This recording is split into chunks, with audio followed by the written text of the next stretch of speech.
And you see it in the news with regard to our work in the Department of Education, the issues and challenges that we face in the Department of Education. Some of which very recently in the news are the recruitment to terrorism,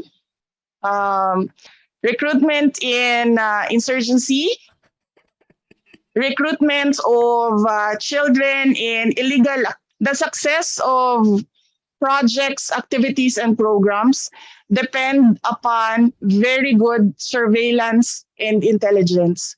Dahil hindi po ninyo matatarget kung sino ang isasolusyon ninyo kapag hindi po kayo nakagather ng credible intelligence. Napanood nyo naman po yung ating intro mga kababayan.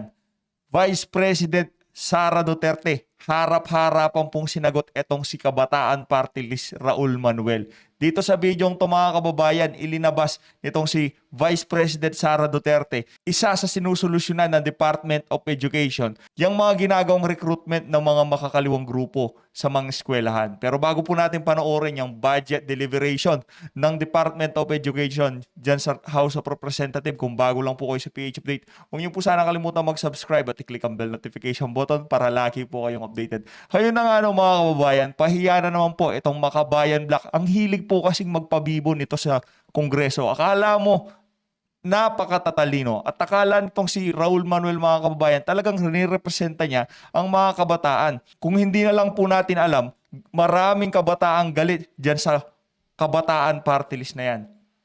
Dahil halata naman po na pang sarili lang nilang interes ang kanilang tinutulak dyan sa Kongreso. Para sa buong detalye mga kababayan, ito na po ang buong video.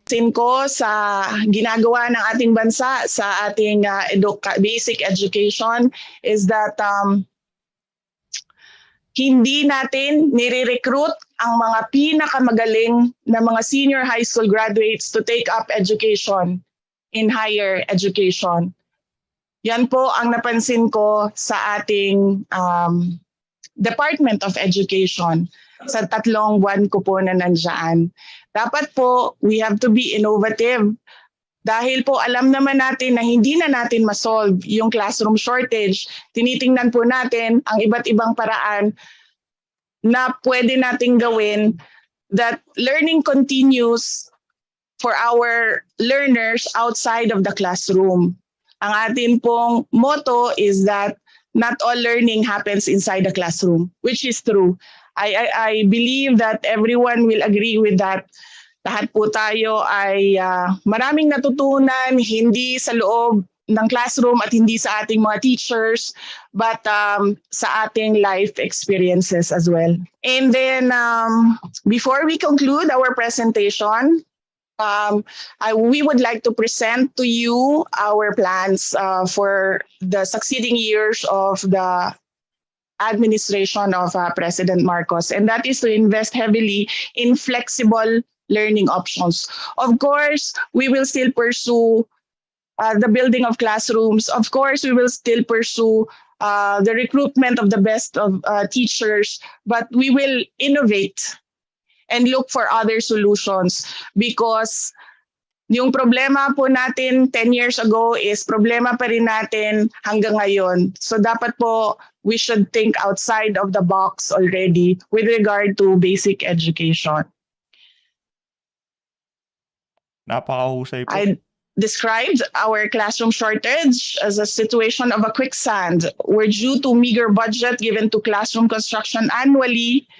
We cannot even address the requirements due to enrollment increase and the shortage that keeps piling up year in and year out. Second, we would like to seek your support in our stand of the lifting of the provision for basic education and classroom building in MBM 138 series of 2021. This is the order for the Department of Education to build only classrooms in the 5th and 6th class municipalities because as a former mayor, I believe even Davao City cannot address the classroom shortage in our city. So hindi po kaya yan, lalong-lalo na ng mga first to fourth class municipalities. And I would like to reiterate our full support to the BARMM concern in financing their regular programs previously covered by the national government. We believe that the block grant given to BARM is not enough to fund its competing resources. Lastly, I sincerely thank the members of this committee for listening to our plan for next year and beyond.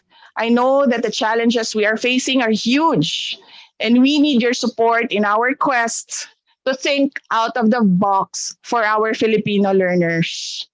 May I humbly ask this committee for the endorsement of our proposed budget to the plenary for consideration.